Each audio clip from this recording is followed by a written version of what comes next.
This video is brought to you by Squarespace, the all-in-one platform for building your brand and growing your business online with a beautiful, standout website.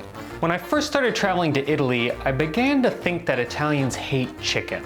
For starters, try putting chicken on your pasta or pizza in Italy, and chances are you will be prosecuted for crimes against humanity. Oh, faccia sospetta. Molto sospetta. You also don't see a lot of chicken dishes on the menu, at least compared to the United States. And every time I ask my Italian wife Ava, where's all the chicken, she always says the same thing. Chicken is for sick people. I always thought this was just a thing that Ava said, but it turns out that this is an actual proverb in Italy. Here's a quote from Delizia by John Dickey. It's a history of Italian food.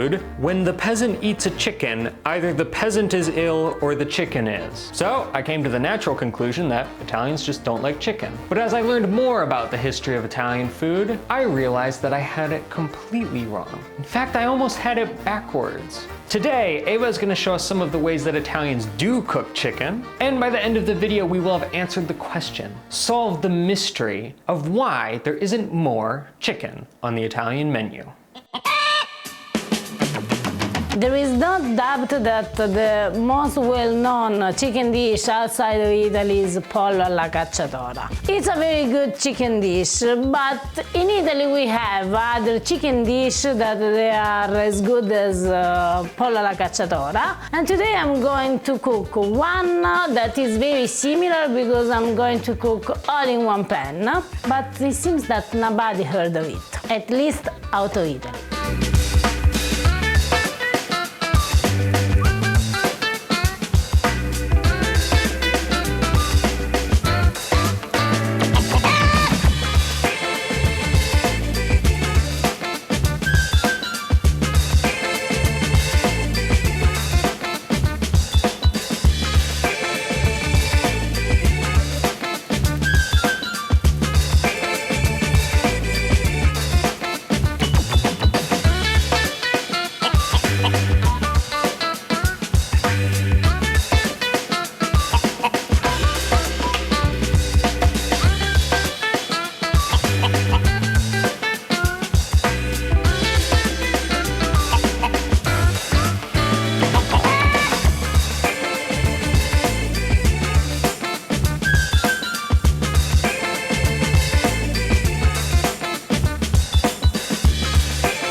Smells good, that's for sure. And it doesn't just smell good, Harper, it also tastes good. I'll be the judge of that. Are you putting it up to my words? No, I'm pretty sure this is gonna be really good. This is a traditional recipe from the city, the Eternal City. Oh, it's from Rome? This is from Rome. It's very, very famous. For example, in Rome, pollo e peperoni della sorella. And now my Italian friends, they understand what I'm talking about. Il pollo fatto con I peperoni alla romana è speciale. So this is pollo ai peperoni, not to be confused with American pepperoni. Because it's like, I know, for you pepperoni is a sausage, and pepperoni in Italian is the bell peppers. It's also, Harper, a very simple dish. Yeah, and it is similar to pollo alla cacciatora in that it's like a simple one-pan braised chicken, but I think in this case actually it's even simpler. I know how much you like chicken, Harper. I love chicken. I know. Buon appetito!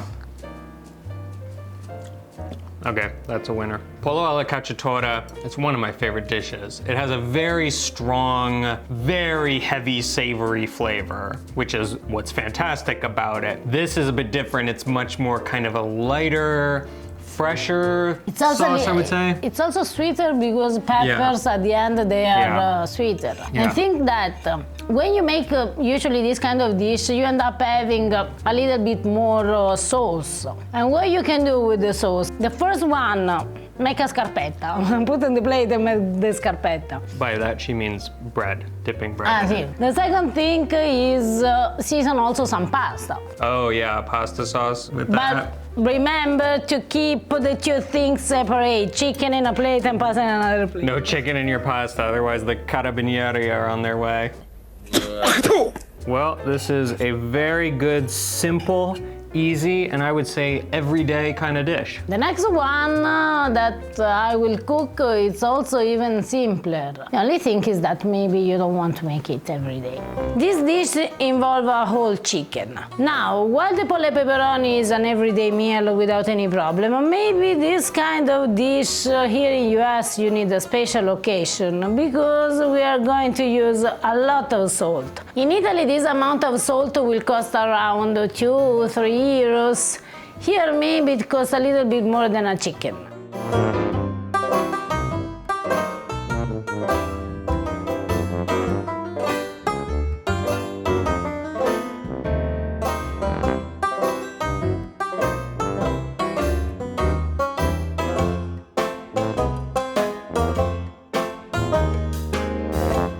You are not messing around with that little spout, are you? No, it's like it will take forever with this.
Okay, it's time to crack open this loaf of salt and make sure there's still a chicken in there. But first, a quick word from today's video sponsor. Designing and building a website used to be difficult, expensive, time-consuming, daunting. Not anymore, thanks to Squarespace. Squarespace is so powerful because it lets you easily and quickly build an amazing website that's tailored completely to you. If you're someone like me who's I'm not a coder, I don't know HTML, they have tons and tons of templates you can choose from. So you can find something that sort of matches your aesthetic, but then you can tailor it infinitely to your needs. It doesn't matter if you're trying to start a blog, if you have a product you're trying to sell, maybe you're a content creator and you're trying to share your work online. Squarespace is the place to build that brand. I love their blogging tools. It makes it really easy. Say you're posting a recipe. You can share, optimize, schedule your posts any way you want. If you're trying to sell products, Squarespace is amazing. You can very easily set up a store where you can manage your inventory, all your listings. It's also always really important to keep your clients and customers in the loop, which is why Squarespace is great because you can start building a mailing list. If you go check out squarespace.com, you can start building your website right now with a free trial. And if you love it, which I know you will, then you should go to squarespace.com/pastagrammer because you'll get 10% off your first purchase of a website or domain. Go check them out, and a big thank you to Squarespace for sponsoring today's video. It's hard.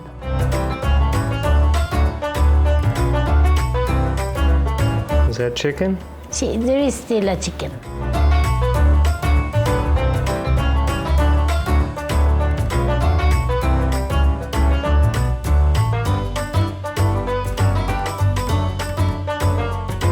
Now, normally I would think that you have completely lost your mind, but you showed me this salt baking method once before with fish. Probably the most perfectly cooked fish I've ever had in my life. You're pretty confident also Pretty for the chicken. confident, yeah. Chicken. And we need to discover, Harper. Okay, I'm gonna take a breast because if it is gonna be dry, it'll be the breast. So this is the ultimate test. Okay. Buon appetito. Nah, it's cooked perfectly.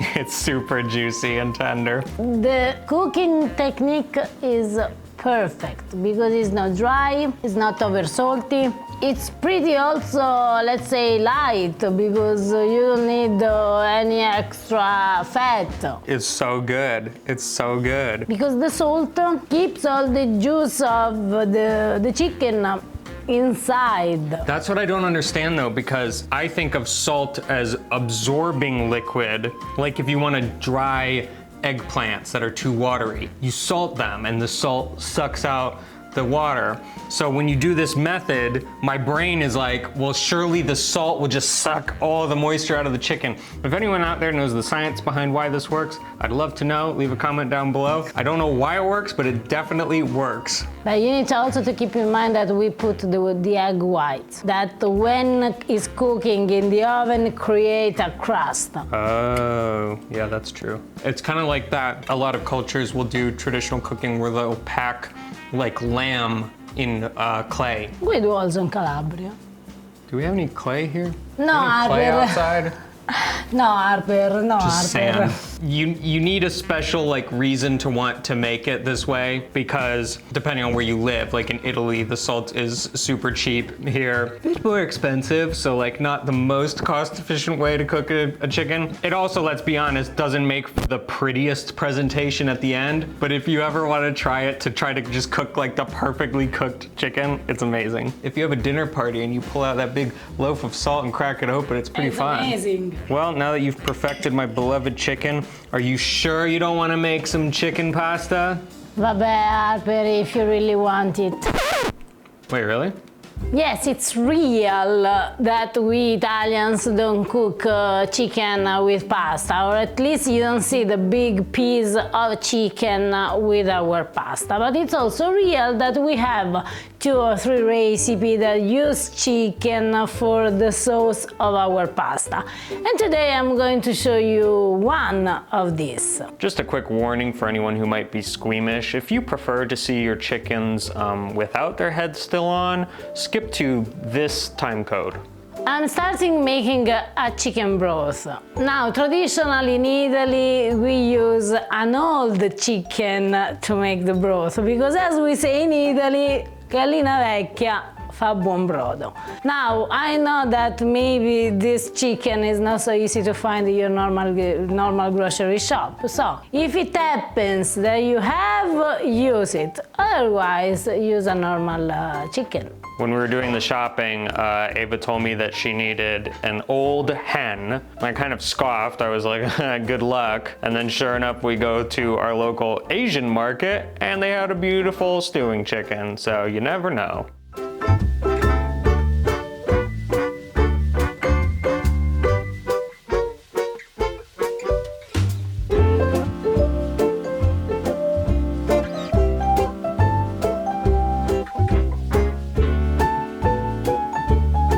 I feel French today.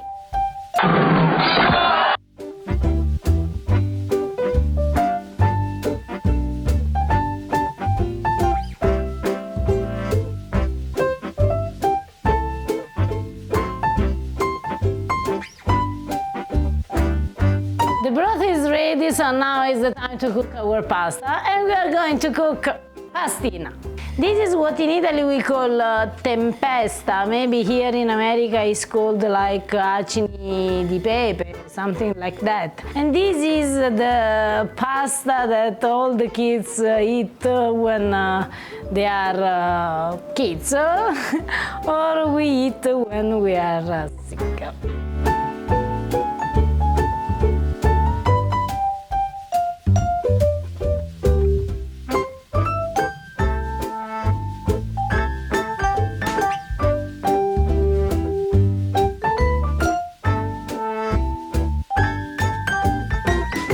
I was gonna set up, like normally when Ava's done with a dish, I try to set up like a nice like beauty shot of the finished dish.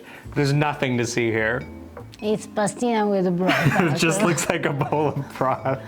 What do you want to see? Which doesn't mean it's bad. I've had pastina and broth before, and it's very yummy, but it's not much to look at. Pastina. It's kind of like our chicken noodle soup, which actually, now that I think about it, is also for sick people. But see, but because if you feel good, you don't need this. Come on, if you feel good, you start to eat, I don't know, like if you want chicken, you do roasted chicken, pollo ai peperoni, pollo alla cacciatora. No, you fry, you make the cotolette, but it's like a chicken broth. But it is pasta chicken flavored. I was Sì. gonna say with chicken, not really. Chicken No. flavored. No, actually, for example, you could put pieces of the chicken that was boiling here and eat the pasta with the chicken. Oh, okay. But Harper is like... and it's always a plate of pasta. Now, for sure, you will feel better. Italian medicine. Parmigiano. Buon Buon appetito! appetito. Oh, I don't think you need to be sick to eat this. Are you chewing the pastina? I just... You just swallow it? See, it's pastina. It's made for this. I don't know. I didn't grow up eating pastina. I'll try it. Hang on. No, I like chewing it. It's a good comfort dish. It's like when it's winter and it's cold outside and you want something to warm you up a little bit. But now we have to answer the question, because clearly Italians do cook chicken. They do eat chicken, but still, compared to a lot of other countries, not very much. So why isn't there more chicken in Italian food? Harper, because the chicken gives us egg. Maybe we like more eggs than chicken. We preserve the chicken in order to have the eggs for making the pasta. You know, most Italian food traditions came out of poverty, often even starvation times. And when you're struggling to put food on the table, the last thing you do is kill the animal that gives you eggs every day. You just don't do it. When Italians like Ava say, chicken is for sick people, historically, that wasn't a knock on chicken. It's because chicken was such a luxury, it was such a rarity that you would ever consider killing, literally, the chicken that lays the golden eggs, that you would only give it to the people who needed it the most, the sick people. So in that sense, my pastina with chicken broth is a delicacy, a luxury. Absolutely, Harper. You are eating the most luxury Italian dish. The rest of you can have the lasagna. I mean, sorry. Thank you guys so much for watching. Leave a comment down below. What's your favorite chicken dish? Before we go, a quick shout out to a pasta grammarian in action who made a big old dish of polpettone alla genovese. Did I get that right? Sì, Harper, bravo. You did a very good job. If you enjoyed the video, please give it a thumbs up, hit that subscribe button, and we'll see you next time. Ciao. I still think you should chew them. It's made for kids that they don't have teeth. It's their loss. It's a wonderful texture. You are chewing the broth, Harper. They're like these little tiny bites of perfect al dente pasta. It's really good. You are chewing the broth. It's easier. No, it doesn't work. They'll get stuck somewhere.